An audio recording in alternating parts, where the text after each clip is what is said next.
Welcome back to the Shadow Priestess Embodied. I'm your host, Kaylyn Rutkowski, and thank you for joining me today for another deep dive and exploration into your inner world, into your body, the shadow realms, where we will begin to explore some of these esoteric principles and really begin to drop them down into modern day application and embodiment. This is a sacred place where you can begin to truly meet yourself, meet your medicine, and to meet your magic. This is a place of remembrance. Take a deep breath and let's begin.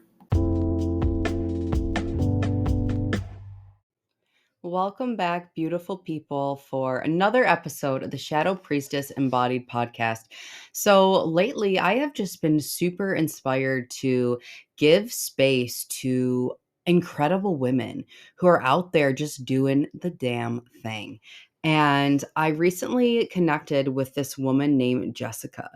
And as soon as we had our first discovery call, I knew that she had something special. And she is a creative author who has created this first moon manual, which is honestly just this treasure of art, poetry, letters to young women who are really embarking on womanhood. And it is this beautiful guide that is really helping women reflect and really embody empowerment. And Jessica is super passionate about helping young women embrace who they are at their core and take life as the magical journey that it is. Honestly, this journal to me is so special. I feel like it's so needed. And what a different experience, reality that we get to create for the younger generation just by educating them and celebrating them on this passage to womanhood. So, this is letters to our daughters, our sisters, our friends, and really just helping them feel celebrated, sacred, honored as they embark on their first moon, womanhood, and really finding the empowerment to live a life where they're body positive and really embracing the full spectrum of who they are. Honestly, I wish I would have had something like this years ago. And that is why I wanted to give Jessica the stage to share her amazing work with you all today. So without further ado, let's dive in.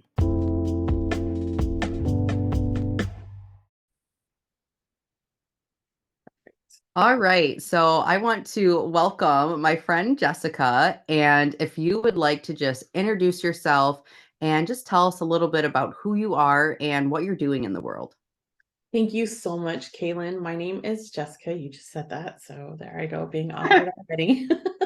That's all right. All my people are awkward, so you're in good company. Perfect. Okay, so I fit right in. I finally found my tribe. Yay. Um, I am an educator. I am a mother. I am a wife. I am a woman. I am all the things I think that we are trying to be in life right now. So, I have created a book based on girls who are embarking on their period journey. And I also have a master's degree, but I always joke about it. Like people say like, oh, good job, you tied your shoe. And I'm like, good thing I got that master's degree. So I love it. I worked in education for about 14 years, and after post-COVID, I kind of knew that that wasn't what I wanted to do anymore. And so here I am, a couple failed dreams later and working towards the dream. I love it. And I wouldn't even say failure. Like to me, No. I've really adapted the belief that failure doesn't even exist. And like it's just always a redirection. And I guess for me, all the times that I thought I failed, it honestly was pushing me back towards like my soul mission and what I came here to do. And personally, when you and I met and I got to well, and you sent me a beautiful copy of this journal, and we just really got to talk about it and your story and why you created it. I was like, oh, this is exactly what she's supposed to be doing in the world. Just so I wanted to reflect that back to you, Jessica. Thank you. So I would love for you to share with our listeners, like, what really led you to creating this journal? Like, what was it for you that you're like, this really matters, and I really want young women to have this in their hands? Like, what was that moment for you? Okay. The moment was my daughter had started her first period in April 2020 during COVID. And we wanted to have a first period party, but people weren't allowed to come over. And we have a lot of family. We had moved to Texas in 2018 from Utah. So a lot of family and friends were up in Utah. We're very spread out. And instead of having a full party, I reached out to family and friends and asked them for letters of advice or encouragement or just love for her as she started on this journey. I had had a pretty volatile relationship with my own period starting in middle school, and I just knew I wanted her experience to be different. I think that when we hear about self love, we don't really talk about how a part of ourself is our menstrual cycle, and there's so much negativity that surrounds that.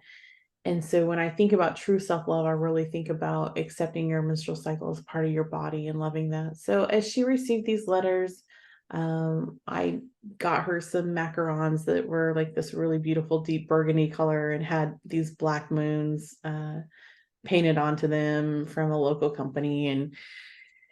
And we sat down with our macarons and a coffee and started reading these letters together. And as Mm, we read them, I mean, both of us, she was 13 years old. We were both in tears. And I just knew like I wanted every young girl to feel that loved and supported as mhm. they started their period and went on this journey. It's a 40 plus year journey, right? Like it's here with Yeah. us for a long time.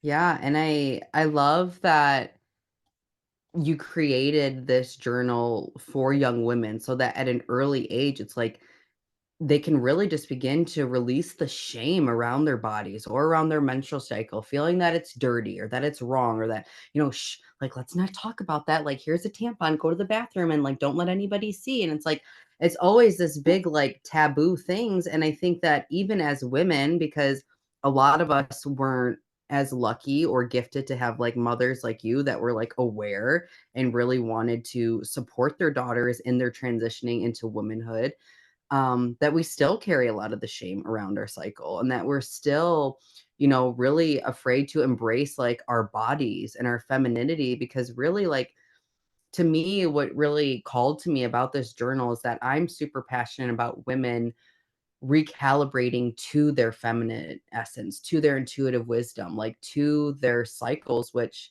were part of nature, right? You have 13 cycles, there's 13 moons, it's like it's all like it's a part of nature. And it's like bringing women back to just this ancient, innate, like the word that's coming is like power, but just like power that we really harness. And I think that your journal really creates such a gift for women to begin embarking on that. Yeah, and I'm really glad you mentioned that because that's why it's called the first moon manual because it's your first moon that you go through. And the moon cycle does correlate with our cycles 28-ish days. I love all of that. I have to tell you, like my mom, I don't remember her not being supportive. As a matter of fact, I remember her being loving and supportive around it. But my period nightmare story, do you have a period nightmare story? Because Oh, hell yeah. We can go there. my period nightmare story was in school, and this is probably where my volatile relationship with my menstrual cycle started. I was in the school locker room, and the mean girl came in. Did you have a mean girl? Like Hmm. sometimes I want to think they don't exist when I watch movies, but then when I reflect on this moment, I'm like, we did have a mean girl, and she was like, I mean, just loud and so Was she like a Regina George, like Mean Girl? I Have you seen that yeah, movie? but not rich, right? And not overly pretty, just mean. Just mean as hell. Just mean. She was everybody's pretty. So she came in and she said, I can smell somebody's on their rag. And I was like, what? And it was probably, I mean, we were in the girls' locker room in middle school PE, like probably half of the room was on their period Yeah. at some part of their cycle. But I was mortified. I was Yeah. like, I was just mortified. And for the rest of the semester, I would not dress out. And since I did not dress out, even though I participated, I failed PE. So when my mom asked me, why are you failing PE? Why won't you dress out? I wasn't honest with her. And I don't remember why I wasn't honest with her. Probably because I thought she would be like, you're letting somebody pick on you. Like, what the hell, you know? Yeah. Um, so I said, Mom, I believe that money should be spent on books and art and not on physical education and sports. So I'm making a stand. And my Mm. mom supported me. Like, here's the thing, and she was like, okay. And up until about 3 weeks ago, when I finally told her the truth behind that story, that's how long Yeah. it took me, right? I'm 44 years old. Up until 3 weeks ago, when I finally told her the truth behind that story, they made fun of me. Like, they were like, remember when you failed PE because you wouldn't dress out because you believed in books and art? And I was like, and every time I'd be like, and it would just like replay that like Yeah. traumatic experience in my head till I was finally like 3 weeks ago, I started the podcast rounds, and I knew I was gonna be telling a story, and I don't want my mom to hear this on a podcast. I need Yeah, to you're like, I need to her. tell mom first the truth behind the And she story. was like, thank you for telling me because that'd be really awkward. I was like, I'm sorry. I do believe in books and art, and obviously my journal has art and letters and words and all the things in it. I do believe more money should be spent in that capacity. And I There was was a deeper I story. was just Yeah. so felt so bullied. So I knew at that moment, Would you say when you were bullied, do you feel like did it create like that layer of shame for you around it? Do you I think think it that did. I think yeah, that's what started my like, oh, I hate this. It's like people are it's talking about dirty. it. It smells. They're calling me out for something that's happening to me. It's not my fault it's happening, right? Yeah. Um, and again, probably half the room was on their menstrual cycle, but my seventh grade 13, 14-year-old brain couldn't wrap around the big picture, right? I Yeah. was so focused on just that moment. And I will say, and the reason I asked you that question is because for me, that's what really like triggered that like wound of like shame for me around my body, around my cycle. Because I honestly like I started really young, and I started my cycle in fourth grade. And obviously there was like nobody else who was having Right. that. I got boobs early. I went through all the things really early. And I can remember my horror story. I was at a basketball camp, white shorts, um, ended up starting. I'm in fourth grade. And, really, I think the schools do a lot better now, or our education system around it, where they kind of like prepare you. But back then there was no preparing, and my mom didn't talk about it because it was so early. She probably thought, hell, she's got years. And I can remember them being like, what's on your shorts? Did you poop your pants? What's on your like literally bullying me? And I Oh, thought for a second, I thought I shit myself. Like I was like, did I poop my pants? Like I was so upset. I can even like vividly in my mind still see what the bathroom looked like that I was sitting in, looking down at my underwear with blood and like being so scared. Okay, cell phones didn't exist then, like none of these things. And all I was thinking was like, oh my God, like I have to go back out there looking like I went to the bathroom in my pants. I need to tell them, I need to call my mom. It was so traumatic and I got made fun of for it. And you know, I think then, like you were saying, like I instantly the message my little girl self took was that it was dirty, it was gross, I was all alone, and that like there was something wrong with me because this was happening. There was something wrong with me. When really, I love like with your daughter, you're like, no, this is a moment that we celebrate. Like this is a moment in time that we should be honoring because it is when it's like the girl becomes like the maiden. It's when you step into that journey of really becoming a woman and really like embracing your femininity. And like to me, I guess people would call me a witch, but like from my understanding is that like when we are on our period or when we're in our bleed, when we're having our cycle, we're literally the most powerful. So it's actually like a coming home to your power, to your magic, to your magnetism. And I just wish so many young women could understand this and really be like celebrated and loved and held through this. And I love that your journal is a way that creates a community and a connection and almost like a blanket of arms wrapping around these girls, like no matter where they are in the world, like you're not alone. Like this is beautiful. This is to be celebrated. And like I can't wait. Like I'm like gonna keep it, give it to my daughter. Like she's only one, but I'm like, I'm already saving this journal for you. Yeah, there's so much I want to say based on what you just said. So one, I just want to give like 8, 9 year old little Kaylyn a hug and just be like, it's okay. Like I just want Yes. to just embrace her and hug her and just help, you know, guide her in that wound that she is feeling. So that breaks my heart. And there's so many of these stories, right? Which is Yes. why I have a lot of grown women who are telling me they're using this manual as well. So they're they're I have a friend who's got PCOS, PMDD, the hormones, everything just gets really wacky Yep. during her menstrual cycle. And during the new year, she's going to use this to just kind of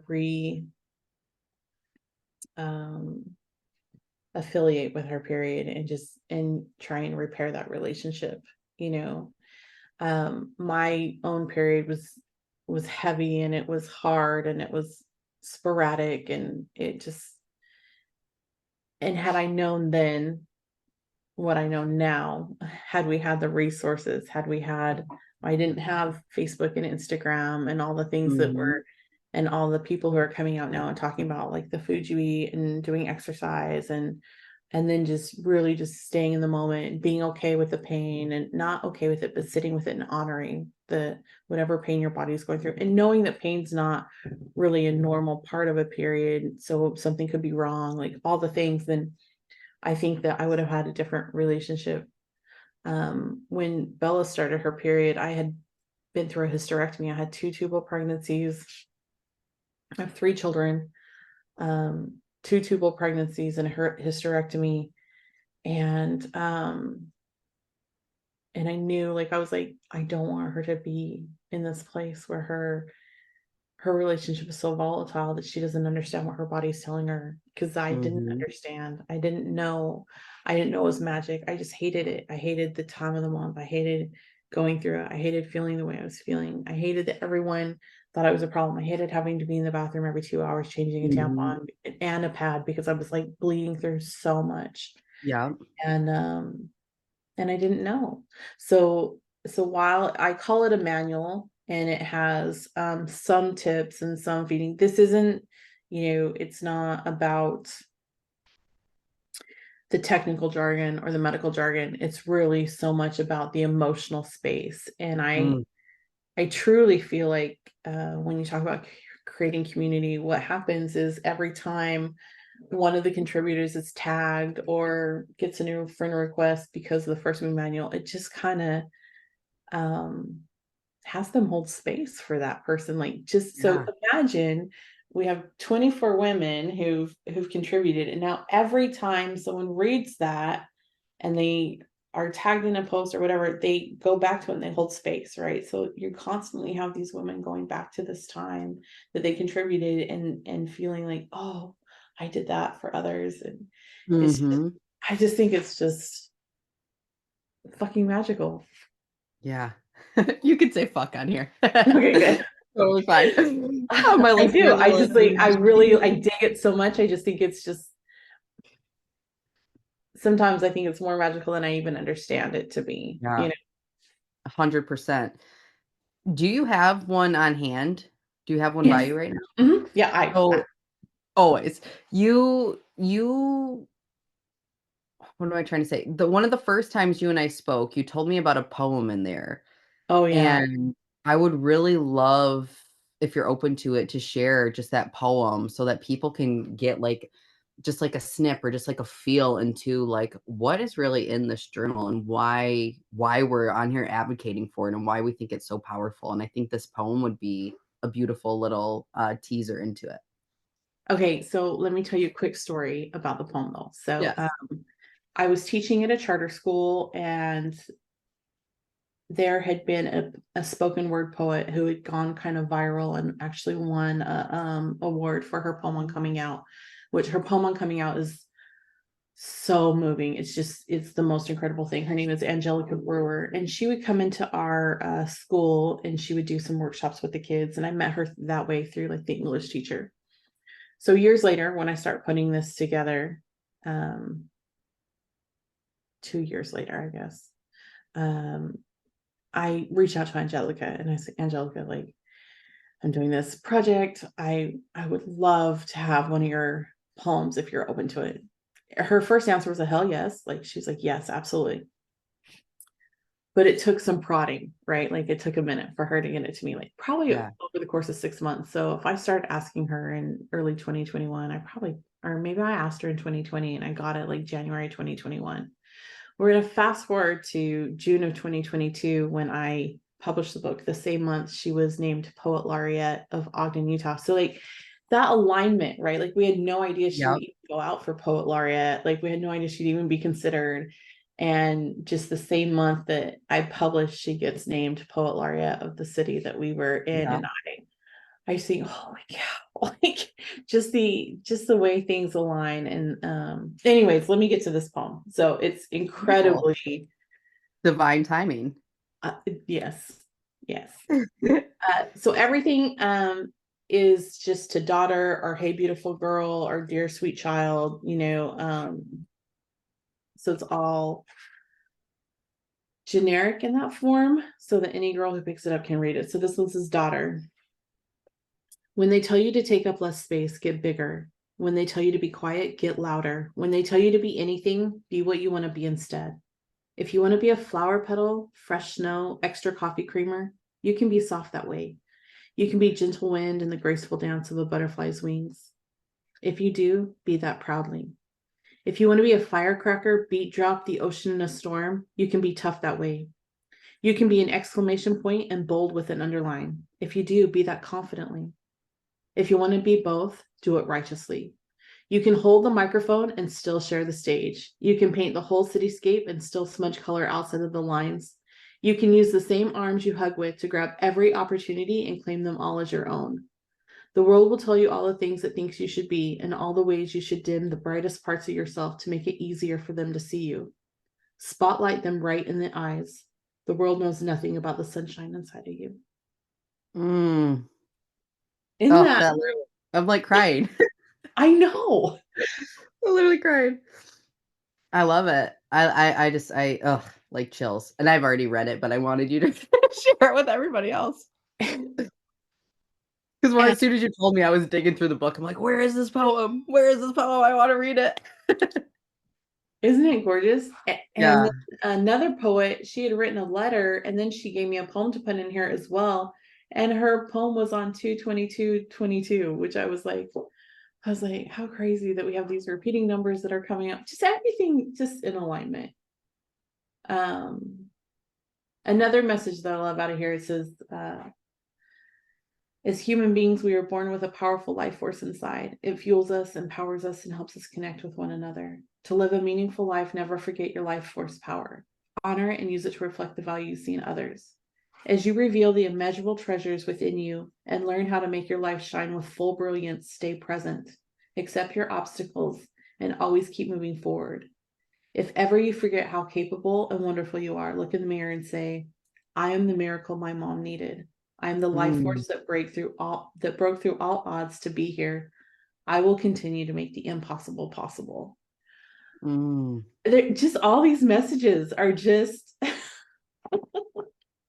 And I love, like, I think too, I love that it's geared for younger women, but also, like, to me, as you're reading these words, and I'm really just like closing my eyes and like soaking them in, I feel like it's such a deep level of healing available for our inner child, right? Like for that fourth grade version of me, for that seventh grade version of you, to the woman who is still ashamed of her body and still feels like it's something she should be ashamed of. You know what I mean? Like, I think it's really for all women. I think this journal really is for all women, and such a deep collective healing that you're making available to the masses just like through sharing this beautiful manual. Like it literally is incredible.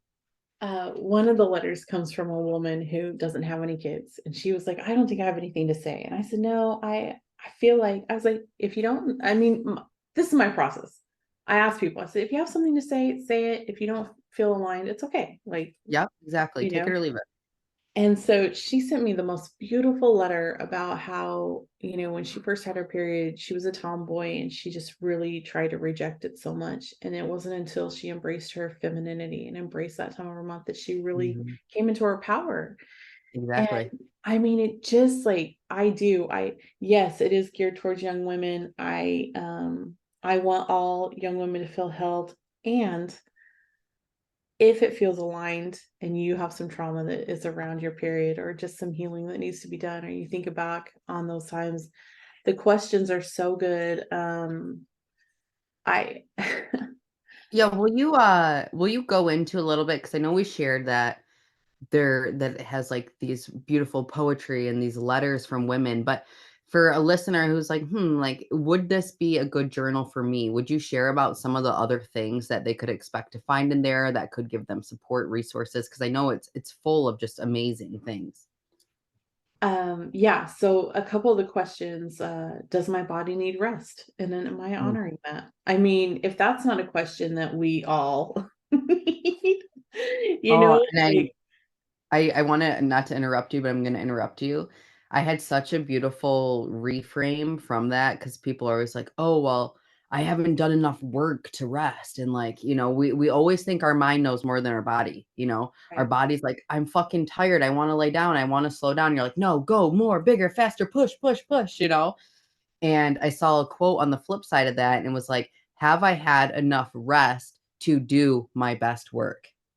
And I was like, "Oh, shit." And, like, just reading that, so now every time I can hear that little fucking ego going off in my brain, like, "No, you should be doing this, and you gotta get this done." I'm like, "Has my body had enough rest to do the best work? Like, am I at my best? No, I'm not.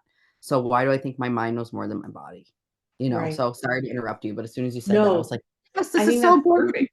Yeah, that's perfect. That aligns right with this because that's what we're trying to do is we're trying to raise a generation of females who are able to look at those things instead of just being told what society's telling them, right? Instead of being told Mhm. like, oh, oh, you're shedding a lining every month and it's just normal. 50% of the population does it, so you just have to deal with it. Yeah. No, like, do we need to rest? Do we need to sit down? Do we need to, if there's pain, do we need it? Is it a normal pain? Is it my body telling me something's wrong? One of the great things that came out of this is I created some questions. So at the very end, there's a 12-month calendar cycle. So when this came out, there was a lot of conversation about not using apps Mhm. to track your cycle anymore. And I had inadvertently just added a calendar cycle that you can fill in yourself. But after each calendar cycle is reflection questions, like, things that make me feel better, things that make me feel worse, questions I have about my body, feminine projects I've tried, hardest emotions to deal with, foods that make me feel good, foods that make me feel not so good. But the best question that I didn't even know was any unusual pain. And Yeah. one of my colleagues picked this up and she was looking at it and she says, you have no idea what this could do for people. She's like, had I been tracking my menstrual cycle and been talking about this pain that I was having, I would have known I had endometriosis a lot sooner instead Mhm. of late in my 30s when I couldn't have kids anymore. Yeah. So if we can create a generation of girls who are able to really tune into their bodies, then we can change we can change the world. Yeah. No, and that's pretty much like the basis of my work, is like really coming back home into your body. Like, not to go off on a side tangent, but like your nervous system, right? You have to think like you have a vagus nerve, and that's like the reservoir of your nervous system, of your internal world, of your nervous system, your intuition, like whatever you want to say it is. 20% is your mind going to your body. 80% is your body's information going up to the brain. Yeah. But we are so disembodied and so disconnected from that part of us, from that intelligence, that we're running on the 20% that we think we know what the answer is going to be and logically trying to think our way out of, when really, especially women, we have this innate wisdom that we can tap into at any moment, that is always communicating with us, that's always trying to guide us into alignment, showing us what's best for us. But we're so disassociated from our bodies that it's like we don't even know what's going on. Like, think about it this way: you meet up with someone, like, how are you doing? Good. Fine. Yeah. You know what I mean? That you get a generic answer. I'm good. I'm fine. What the fuck does that even mean? What is good? What does good feel like? You know, I so I I think one of my fine is a things I four-letter do, F word. one of my funny things I'll do to people, they're like, "How are you?" And I like tell them some real shit, and like you can tell people are like, "Oh, wait a minute, I wasn't." Well, then don't ask, because everyone is just so just programmed. I'm good. I'm fine. I'm okay. What the fuck does that even mean? You know what I mean? You're so disconnected from what's true and what's real for you. And I think that if more women, people in general, could reconnect with their bodies, it's like you would realize like what is really there for you and like what you really want. Desire is in the body, intuition's in the body. It doesn't live in the mind. So anyway, I'm gonna get off my soapbox No, and side. no, no, that's perfect because I feel that way. I feel like I had been so disconnected from my body. And even still, there's several times, even in the last, couple months, where I'm finally kind of realizing how much I need to come back to myself. And I would have intuition, but I would ignore it and do something else instead. And Mhm. that's the thing, is we're constantly questioned. Women are, it feels like, to me, my Yeah. opinion is that we're constantly questioned. So we doubt ourselves Mhm. on decisions we make. Uh, and so it's hard to listen to our intuition because we've been questioned so much. So when I have Yeah. intuition, I question it. And I'm like, why am I doing that? And then, like, it unfolds and, like, you're like, "Oh, I knew what I should have I done, do da, da, da, da." Like, every why didn't I single listen? time. Yes, every time. You're like, "Damn it. Every single I knew time, but it." I And don't your trust intuition's like, myself. "Told ya. Told you, bitch." Yeah, I don't trust myself. And so much of that, I think so much of that does go back to my menstrual cycle and just how much I was not trusting with that whole process. Like I said, I had sporadic periods. They were about once every 3 months. I I so didn't know what my body was doing. I was 15 weeks pregnant with my daughter before I even knew. Yeah. Before I even Yeah, knew. that's wild. Like, you skipped the whole first trimester. I Like, did. And because a doctor had told me that I couldn't get pregnant. So I was just like, I can't get pregnant. mhm. So okay, I feel weird. It's not pregnancy, it's me being weird. It's just I'm Yeah. going through whatever. Because we listen to other people. And I know you said you call yourself a witch. We have got to reclaim that word so much, and I think we are, because the Yeah. original witches were the women who took care, they were the healers, right? They were Yeah, the the ones who, which really means wise woman. yeah, okay. Well, You say, "Okay." I mean, and that's you're where right, there is such a, like, a stigma around that word, whether it's like witch. I'm working with a client right now who's really triggered by the word priestess because she had really religious upbringing. A mystic, a witch, a priestess, a healer, but whatever you wanna call it, it's all coming back to the thread of being wise, like being in tune with nature, right? They were the people who lived cyclically, who knew they had this innate wisdom, this innate power, this connection bridge to the inner planes, to the other worlds. And for women, especially, if you're really wanting to reclaim that power, that essence that is your birthright, right? It's not an idea. It's not like, oh, maybe I have it. Bitch, you have it. yeah. All of us have it, but it comes through dropping into your body, especially your womb. I would say, especially your womb, really getting into your body, getting into your womb, and reclaiming your sexuality, reclaiming your pleasure, you know, knowing that like you yourself are sacred. Your blood is sacred. Like, as a feminine essence being, you are like the bridge between heaven and earth. You are the most sacred fucking thing on this planet, you Amen. know? Yes. And I love, like, when you reached out to me about the journal, I was like, yes, like more, like if more women would just own this part of them, it's like everything would change. I really believe that everything would change. I'm so glad you mentioned your like reclaiming your power and your desire and your sexuality because I have submissions up for the next manuals. I mean, I see this being just really huge. I want to do manuals supporting new moms. I want to do manuals supporting marriage. I think I love marriage, and I know that's not the case for everybody. I want to do a manual supporting women who are going through a divorce. It's that Yeah. I named it this morning the moving on manual. Yeah. But one of the manuals I'm taking submissions for is on our sexuality because Oh, I girl, do can I give believe, one? yeah, absolutely. Like I'm hoping you'll submit. So I want like I do believe we haven't been able to claim our sexuality. And I believe that women are actually more sexual than men, but we've been suppressed for so long, right? Like That. Rewind it. That right there.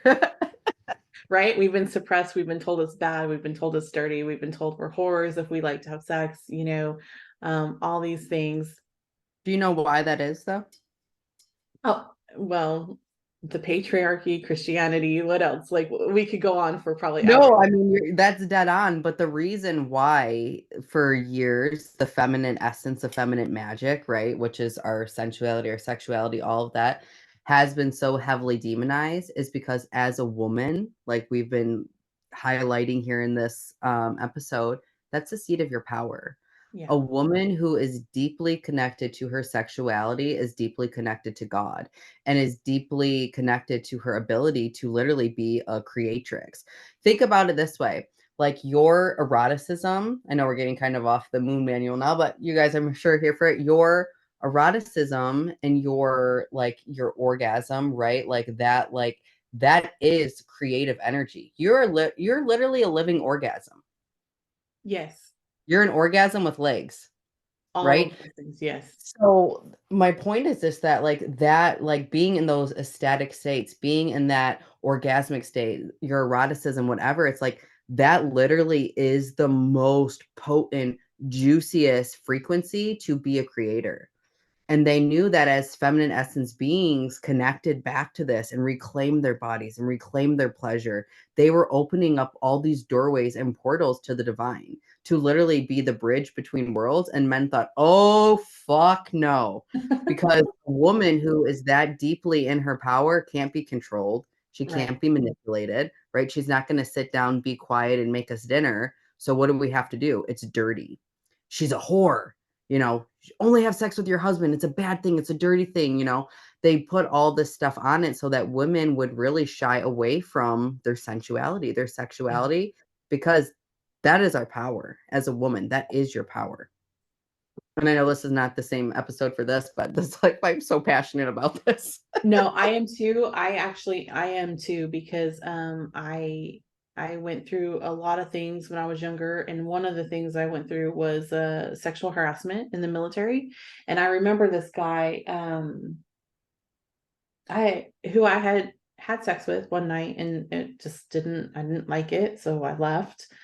Um, he thought he could touch me, and then he yelled across this like quad, this field, like a soccer field. I don't know. It was just this big area. And he said, "You can't turn a hoe into a housewife." I mean, he was yelling it. Mm, And later on, I was like, you know what? You can't even spell housewife without the letters HOE. So whatever, right? Like yeah. seriously, like why can't women be sexual? Like that's just the story that's been told over and over and again is that we're not sexual like once we get married.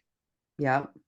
And when men say this, I want to be like, well, what did you stop doing for your wife not to be sexual anymore? Because that's Yeah. you. Like if you stopped telling her she was beautiful and pursuing her and wanting Yeah. to have sex with her, then you've suppressed her sexuality. She's not suppressing it. She just doesn't know how And to. and I will share my opinion on this because I do know other people have different perceptions on like sexuality.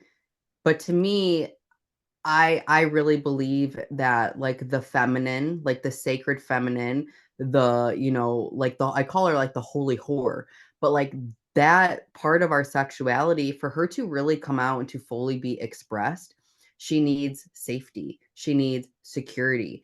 And when she feels so safe and so seen and so secure and just admired by the masculine, oh, honey, you would have Yeah. no idea what that woman would do.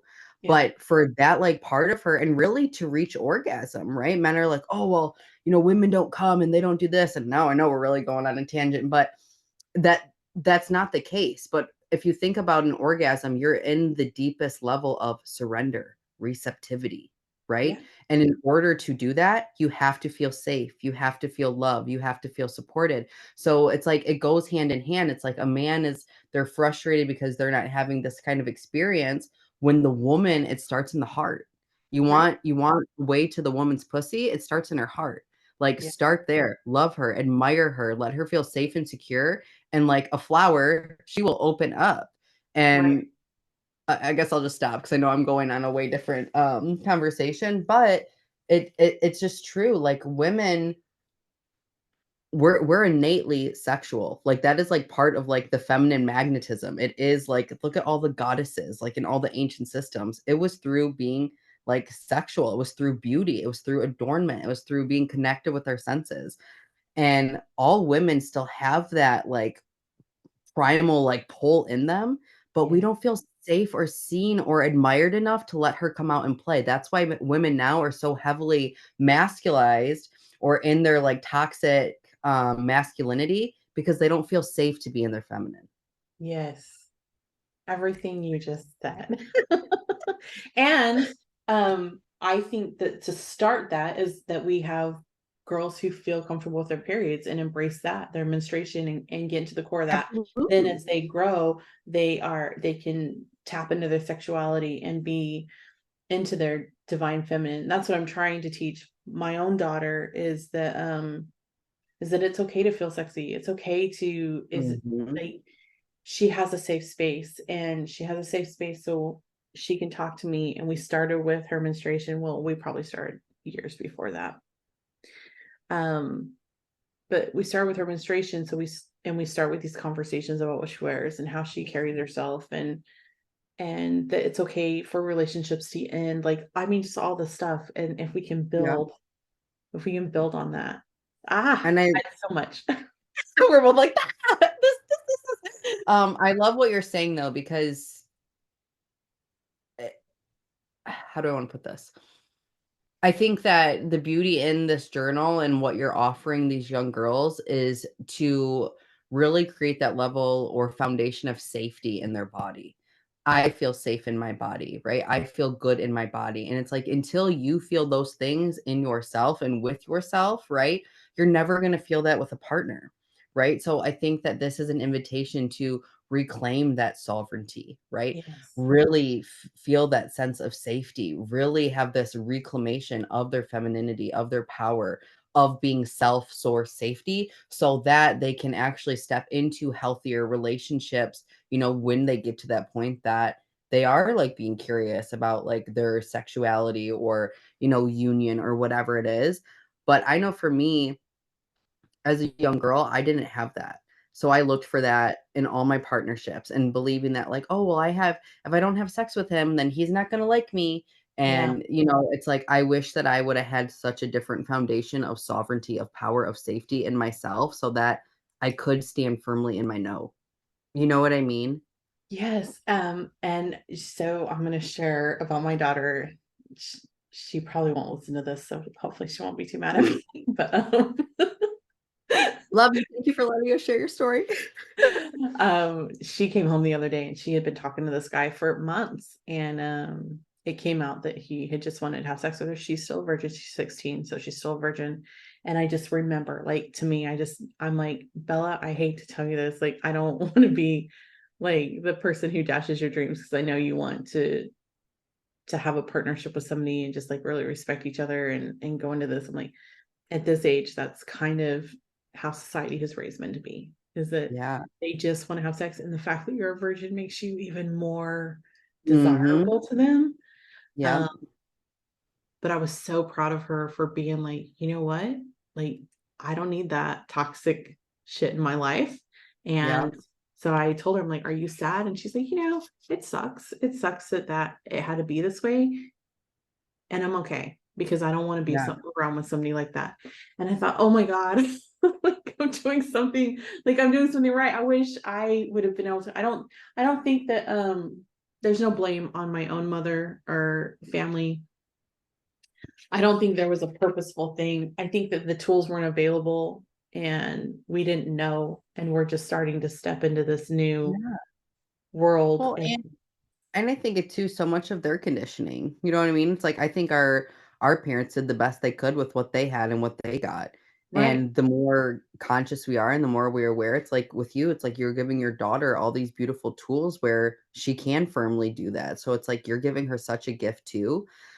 And it's like as she heals that, it's like she's sending healing back through your bloodline, your generation of all the women before and all the women after. And like that's always what I come back to too. Like with my daughter is that I think, like, to me, sex was presented as it's a bad thing, we don't have sex, like, you don't have sex till you're married, you know what I mean? It's like this all the conditioning around it, when really it's like, what I wish I would have been fed with is that, like, you are sacred.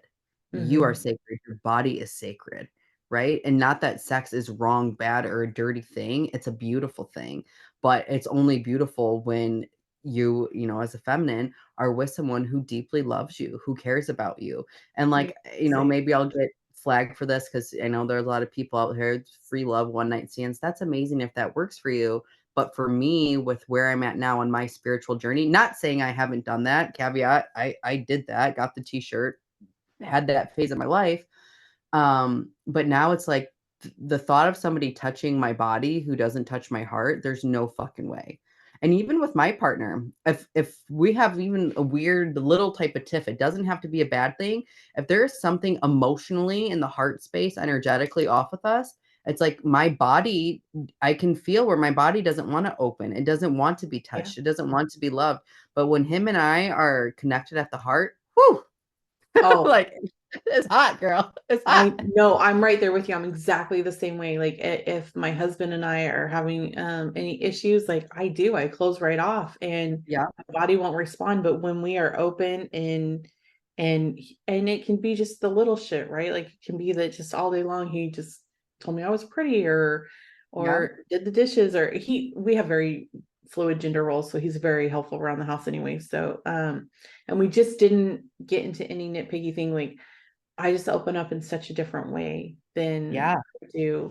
I told Bella, I said, you can be empowered, you can have sex with whoever you want. If you want to have one night stands, do what you want to do. Like she's 16, Yep. she's in that age where it's gonna start happening. And I told her, I need you to realize though that when you have sex with someone, you leave a piece of yourself with them and they leave a piece of Mhm, themselves with you.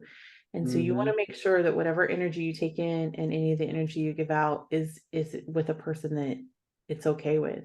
And that Yeah. person will be okay at one point and then possibly not okay later. And that's okay. Like we have to just accept that, but just Ugh, I starting. I love that you're talking about this. Um, I'm very big on womb work. Like that is one of my main things that I guide my clients through, and especially because of that. Like, and I will say a lot of this isn't known, even if there isn't like physical penetration, energetically, like when if you're like kissing, making out, whatever, like you are still like taking on their energy. And it gets imprinted in the body, in the womb space, and even 13, 13 generations of women before you live in your womb. So you think about all of their sexual experiences, all of their lovers, all of the trauma, all of the, and that's why I really think that like womb clearing and like claiming womb sovereignty and like this is so important. Um and I'm just going to drop this here because it came up organically. Like, if that is something that you guys are interested in, I do have a do it yourself where I kind of talk to you about this. And then there is an energetic womb clearing. I'll link it in my show notes. But anyway, I have that offered because to me, it is very important. And you don't realize too, how much of their energy begins to pollute your own intuition, your own identity, your beliefs, your Oh, thought patterns, all of the things. Like sex is a sacred energy exchange. Even without penetration, you're still taking on their life force. Is that somebody like I like my whole thing is like, is that somebody whose energy I like? If you don't like their energy or you wouldn't want to be them, why the fuck would you let them in your body? yeah, yeah. What? Everything you just said. I wish I could go bitch slap my younger self sometimes. Like, I what were know. you doing? What were you Same, doing? But same. no, I you want to didn't be know. like, yeah, You didn't know. you didn't know. And like that's the only I think that I love now is like there is so much education available to younger women. And we're creating such a better like foundation or just floor for them to like stand on to make more like sovereign choices like with Yes, themselves, with their bodies. And is it gonna be perfect? No. I think that we all, like, have different things we go through in life to grow and evolve. However, like, I wish I had an older sister to be like, "Yeah, like, babe, this isn't the way." And I never had that. So I love that through your journal, like, through these conversations, it's like we get to create that for women, for young women, whoever's hearing it at whatever age, because I'm sure there's some older women who are still living like this. yeah. I think the first moon manual is for anyone embarking on their period journey, and it does create a space for girls who maybe don't have the support. You know, so I, as a mom, I did it, and I created it for my daughter. So it's for women who really emotionally support their daughters and want to be there for them, and it's for the girls who maybe don't have it at home also. Yeah. A lot of Mm. my daughter's friends, I guess they found a clip on TikTok or something I had done, and they were like, "Oh, your mom has a book." And she was like, "Yeah, I have a copy." And they're like, "Will you bring it in? We want to see it. We want to talk about Oh, it." And I I just love it. love that it's getting at least talked about, right? I've had so many girls tell me that they want a copy. Unfortunately, most of the time it has to be their mom who buys it for them, like at that age, right? But I've had so many. I was at a college and career fair, and I was just talking about my journey as an author, and so many of the young women were like, "Oh, I need this book so bad. I need it. I need it. I need it." Mhm. Some of our my daughter's friends have said, "Oh, my mom wasn't around. I need this book." I think about single dads who are raising their girls Yeah. and have to go through this and maybe don't know how to be as supportive as they want to be. This is such a great tool for them. I I'm excited. It's an amazing tool. It's a great place to hold space. It's a great reflection spot. It's affirmations. I love the affirmations. The art was contributed by Akemi the artist, and she is just so talented. I wanted any girl who picked this up to feel like she identified with it. The place that I fell short and I didn't realize was female born who are male identifying, because this all Mhm. does say like, "Hey, gorgeous girl." So I think if I fell short anywhere, that's where I fell short with it. Um, but we can't all be perfect the first time. So I know. Exactly. Messy on our way to mastery, like, that's, like, one of my favorite quotes. So let's just say, like, if you had one message, one thing that you wanted to say to all young women or just all women in general, who you feel like needs this book or maybe is struggling with their own journey, like, what would be, like, the one message you'd wanna leave them with? I think that I just want to leave women with the fact that like you're enough, and your body is just it's perfect. It's divinely created, and it's just as perfect as it can be, and just leaning into that perfection guides you on your journey. And it's so, I hate to use the word magical because I know people have a connotation around that, but it really is magical. Like the fact that you're even here, the fact that you were even born, like what has to happen and everything that has to align, just you Mhm. are divinely created. And lean into that, love yourself, and accept every part of who you are and what your magical body does. I love it. So, where can our listeners connect with you, get a copy of your journal, where is the best place to do this? And I will obviously link all this in the show notes too, but where can they find you? Where can they find your journal? Okay, I'm on mostly, I have a Facebook, I'm mostly on Instagram. You can find me under my name, JM Medellin, or you can find me at First Moon Manual. I'm on TikTok, and you can get the book from my website, jmmedellin.com, or you can get it just on Amazon, or even Barnes and Noble sells it too. So uh yeah, so Amazing. Well, thank you so much for being here today and sharing your story, what led you to creating this, and all the other juicy gem nuggets that we shared in between. It was so much fun having you. And yeah, I would love to continue to support your manual and any of the ones coming up, especially around sexuality. You can tell it's kind of my jam. uh, Um, but thank you so much for being here, love. I'm super excited for you and what you're creating in the world. thank you, Kaylin. I was both humbled and honored to be here, and I really appreciate your time. Yeah, talk soon. All right.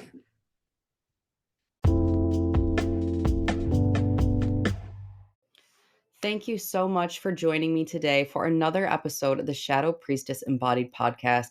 Honestly, I'm having so much fun inviting on these incredible guests, incredible speakers, and really just creating a space where I get to highlight other amazing women's genius. Honestly, that is like my life passion is really diving deep with people and really helping them to uncover who they really are at the core of their essence, really awakening them to that innate feminine wisdom and finding the courage to walk their soul led path. If this sounds like you and you are ready to live a life that is truly spirit led, the doors to my group mastermind Emergence just opened. And if you're someone who likes to go deep and wants something more intimate, I do have a few select spaces for my one on one private mentorship. And if you're not really ready to commit and you want a little taste of my world, please register for my free event, Pleasure, the Pathway to Healing, where I'm going to share with you all of my juicy, delicious secrets to live your most pleasurable, orgasmic, feminine life. Click the link in the show notes and we'll talk soon. Thank you so much for joining me today for another juicy episode of Shadow Priestess Embodied. I absolutely love diving in and having these conversations with you all. If this is an episode that you found intriguing, that you found some nuggets in, please share it with a friend and be sure to subscribe and follow me so you can be present for all of the upcoming transmissions, activations, and downloads that I'll be bringing to our community. Have an absolutely magical day, and I'll see you soon.